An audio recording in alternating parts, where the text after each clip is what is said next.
Ну что же, вот для этих жопов натопил печку, чтобы им тепленько было. Так, у нас там еще угли.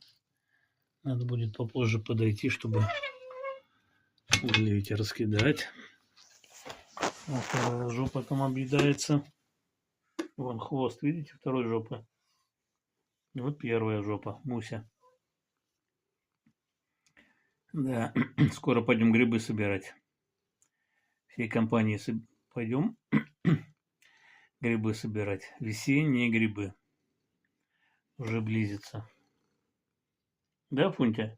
Ты же раньше, когда живой-то был, ты помнишь, ты когда не больной был, ходил со мной грибы собирал. Помнишь, как прыгал и находил грибов очень много? Ну, сейчас мы восстанавливаем. Сейчас надо будет еще чесночку попить. Чесноку буду добавлять ему. После инсульта, надеюсь, придет в себя. Постепенно, постепенно, не быстро.